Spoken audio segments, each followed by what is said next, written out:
Saya Jenderal TNI Anumerta Ahmad Yani. Selain Jenderal Nasution, sayalah orang yang paling diincar PKI.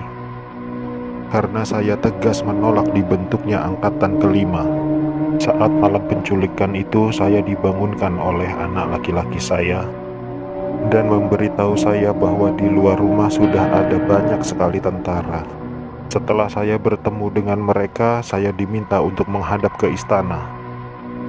Dan ketika saya berbalik badan untuk mengganti pakaian, tak lama mereka langsung menembaki tubuh saya dari arah belakang. Biarlah saya berkorban untuk negara ini, sekarang giliran kalian. Dan jangan membiarkan paham komunis berkembang kembali di negara kita ini. Saya Maijen TNI Anumerta DI Panjaitan.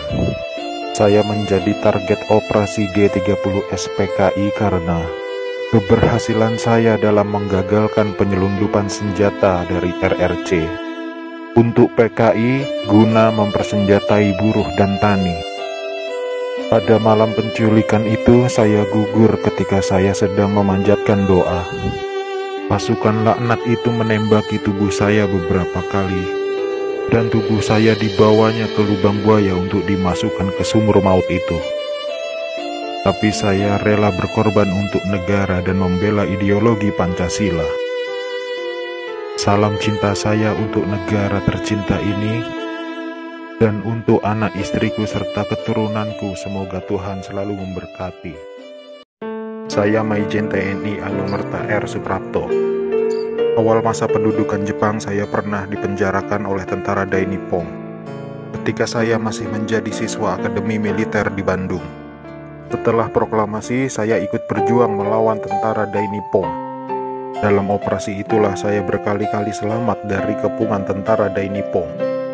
Tapi ketika terjadi pemberontakan G30 SPKI itu, saya justru gugur di tangan bangsa saya sendiri karena fitnah keji yang dilancarkan komunis itu.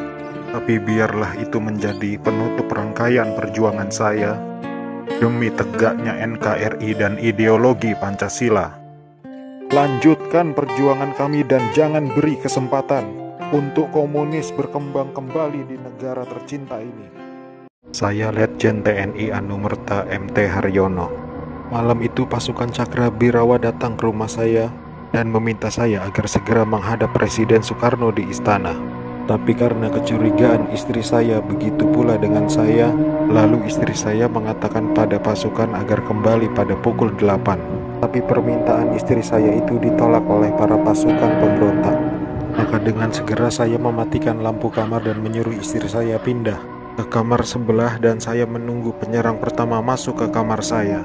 Saat penyerang pertama masuk, saya berusaha merampas senjata yang dipegangnya, tapi saya tertembak oleh penyerang itu. Lalu jasad saya diseretnya keluar melalui pekarangan rumah dan dimasukkan dalam truk yang sudah menunggu di luar rumah untuk dibawa ke lubang buaya dan dimasukkan ke sumur maut itu bersama rekan-rekan saya. Saya Kapten Anumerta Pier Andris Tendean. Saat operasi Dwi Kora, saya mendapat tugas sebagai intel. Setelah operasi itu selesai, saya dipanggil untuk bertugas sebagai ajudan Jenderal Nasution. Saat terjadi pemberontakan G30 SPKI itu, dan saat pasukan penculik mengepung kamar saya, dan mereka bertanya pada saya, "Di mana Nasution?" Dan saya menjawab, "Saya ajudan Nasution." Saya tetap dibawa ke lubang buaya karena yang terdengar oleh mereka, saya menjawab, "Saya Nasution," maka dari itu saya dibawa. Tapi saya ikhlas karena saya memang rela berkorban untuk negara. Saya Maijen TNI Anumerta Sutoyo Siswomi Harjo. Saya salah satu korban G30 SPKI dalam keadaan hidup saat saya dibawa ke daerah lubang buaya. Di sanalah saya mengalami penyiksaan hebat, dipukul, dipopor, dan setelah itu mereka menembaki bagian tubuh saya. Setelah itu mereka membuang jasad saya ke lubang sumur itu. Mereka itu memaksakan kehendak mereka dengan memfitnah kami. dengan adanya Dewan Jenderal yang akan memberontak kepada pemerintah. Kami ini prajurit TNI sudah disumpah untuk setia kepada negara, maka tak perlu diragukan lagi kesetiaan kami kepada pemerintah dan NKRI. Komunis-komunis itulah pemberontak yang sebenarnya. Saya Letjen TNI Anumerta Siswondo Parman, salah satu korban G30 SPKI yang hidup pada saat saya dibawa ke lubang buaya malam itu. Setelah saya sampai di sana, saya mengalami penyiksaan, dipukul, ditembak di beberapa bagian tubuh saya tanpa ampun. Sama seperti halnya Jenderal Yani, saya menolak keras dibentuknya angkatan kelima oleh PKI itu.